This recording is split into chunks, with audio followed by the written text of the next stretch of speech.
Gastric ulcers అలాగే మనం తీసుకునేటటువంటి ఆహార పదార్థాల్లో ఉండేటటువంటి సమస్యల వలన ఈ గ్యాస్ట్రో ట్రాక్ అనేది డ్యామేజ్ అయిపోవడం, మ్యూకస్ లేయర్ తగ్గిపోవడం, గాయాలు అవ్వడం లాంటివి జరిగిన సందర్భంలో GARD సమస్య వల్ల కానీ, హైపర్ ఎసిడిటీ సమస్య వల్ల కానీ, అల్సర్స్ రావడం కానీ సందర్భంలో ఈ ఈ జీర్ణ వ్యవస్థలో వచ్చేటటువంటి పుండ్లను తగ్గించేటటువంటి గ్యాస్ట్రో ప్రొటెక్టివ్ ప్రాపర్టీస్ ఈ ఆకులో ఉన్నాయి.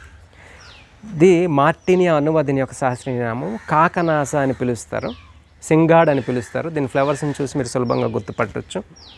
సో ఈ ఆకుల్ని కషాయం రూపంలో కానీ లేదా మిథనాల్ ఎక్స్ట్రాక్ట్ అంటారు. సో ఎక్స్ట్రాక్ట్ రూపంలో దీని నుంచి మెడిసిన్ తయారు చేసి ఈ గ్యాస్ట్రో ప్రొటెక్టివ్ ఏజెంట్గా దీన్ని వినియోగించడం అనేది జరుగుతుంది.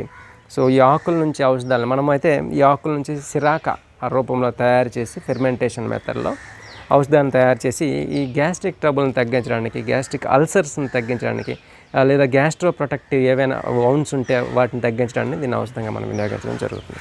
కాకనాస.